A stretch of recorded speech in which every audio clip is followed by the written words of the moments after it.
95-ാം വയസ്സിലും ഊർജ്ജസ്വലനായിരിക്കുന്ന പ്രധാനമന്ത്രി നരേന്ദ്രമോദിയുടെ ഭക്ഷണശീലങ്ങളും ഫിറ്റ്നസ് രഹസ്യങ്ങളും അറിയാൻ പലരും ആഗ്രഹിച്ചിട്ടുണ്ടാകും. വിവിധ അഭിമുഖങ്ങളിലും പോഡ്കാസ്റ്റുകളിലുമായി തന്റെ ലളിതമായ ഭക്ഷണശീലങ്ങളെക്കുറിച്ചും വീട്ടിലുണ്ടാക്കുന്ന ഭക്ഷണത്തോടുള്ള പ്രിയത്തെക്കുറിച്ചും തുറന്നു പറഞ്ഞിട്ടുണ്ട്. എന്നാൽ ഇപ്പോൾ നിഖിൽ കാമത്ത് നടത്തിയ അഭിമുഖത്തിൽ താൻ ഒരു നല്ല ഭക്ഷണപ്രിയനല്ലെന്ന് പ്രധാനമന്ത്രി വ്യക്തമാക്കുകയാണ്. വിദേശ യാത്രകളിൽ പോകുമ്പോൾ അവിടുത്തെ ആളുകൾ ആദരവോടെ നൽകുന്ന ഭക്ഷണം എന്താണോ അത് അദ്ദേഹം കഴിക്കാറുണ്ട്. എന്നാൽ റെസ്റ്റോറന്റുകളിൽ പോയി ഓർഡർ ചെയ്യാൻ പറഞ്ഞാൽ തനിക്ക് വലിയ ബുദ്ധിമുട്ടാണെന്ന് അദ്ദേഹം വെളിപ്പെടുത്തി. ഇന്ന് എന്നെ ഒരു റെസ്റ്റോറന്റിൽ കൊണ്ടുപോയി ഒരു മെനു കാർഡ് തന്നിട്ട് ഇഷ്ടമുള്ളത് തിരഞ്ഞെടുക്കാൻ പറഞ്ഞാൽ എനിക്കത് കഴിയില്ല. അതിൽ വായിക്കുന്ന പേരുകളും വിഭവങ്ങളും തമ്മിൽ എനിക്ക് ബന്ധിപ്പിക്കാൻ അറിയില്ല. അങ്ങനെ ഒരു താല്പര്യവുമില്ല. എനിക്ക് മനസ്സിലാകുന്ന ഒരേ ഒരു കാര്യം സസ്യഭക്ഷണം മാത്രമാണ്. തന്റെ രാഷ്ട്രീയ ജീവിതത്തിന്റെ തുടക്കകാലത്ത് മുൻ കേന്ദ്രമന്ത്രി അരുൺ ജെയ്റ്റ്ലി ആയിരുന്നു കൂടെ ഉണ്ടായിരുന്ന ഭക്ഷണപ്രിയനെന്ന് മോദി ഓർത്തെടുത്തു. ഇന്ത്യയിലെ എല്ലാ നല്ല റെസ്റ്റോറന്റുകളെ കുറിച്ചും അറിവുള്ള ഒരു എൻസൈക്ലോപീഡിയ ആയിരുന്നു അദ്ദേഹം. അതിനാൽ ഒരുമിച്ച് റെസ്റ്റോറന്റിൽ പോകുമ്പോഴെല്ലാം അരുൺ ജെയ്റ്റ്ലി ആയിരുന്നു മോദിക്ക് വേണ്ടി ഭക്ഷണം ഓർഡർ ചെയ്തിരുന്നത്.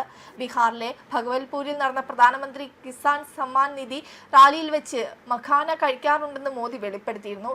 വിഷയത്തിൽ 365 ദിവസത്തിൽ 300 ദിവസവും താൻ പ്രഭാത ഭക്ഷണത്തിന്റെ ഭാഗമായി മഖാന കഴിക്കാറുണ്ടെന്ന് അദ്ദേഹം പറഞ്ഞു. മഖാന കർഷകരുടെ ക്ഷേമത്തിനായി ഈ വർഷത്തെ ബഡ്ജറ്റിൽ ഒരു മഖാന ബോർഡ് രൂപീകരിക്കാൻ സർക്കാർ തീരുമാനിച്ചതായുമെന്ന് പറഞ്ഞിരുന്നു.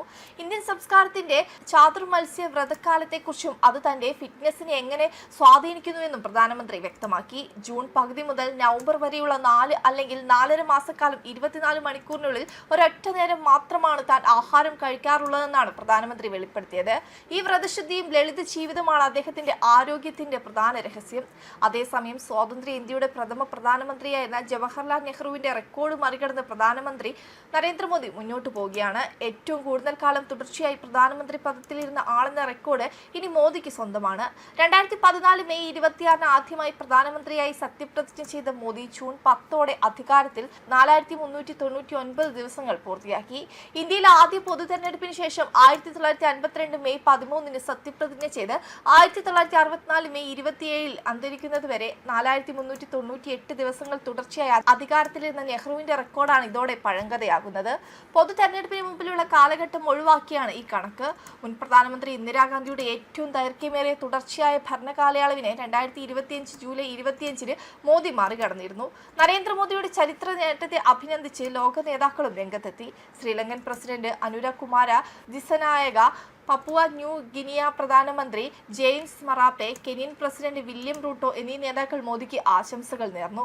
വടക്കു കിഴക്കൻ ഗുജറാത്തിലെ വട്നനഗറിലാണ് മോദി ജനിച്ചതും വളർന്നതും. അവിടെ അദ്ദേഹം സെക്കൻഡറി വിദ്യാഭ്യാസം പൂർത്തിയാക്കി. 8-ാം വയസ്സ് മുതൽ RSS പ്രവർത്തനങ്ങളിൽ ഏർപ്പെട്ടു തുടങ്ങി. ഒടുവിൽ ഇന്ത്യയുടെ പ്രധാനമന്ത്രിയായി മികച്ച ഭരണം കാഴ്ചവെക്കുന്നു. വെബ് ഡെസ്ക് കർമ്മ ന്യൂസ്.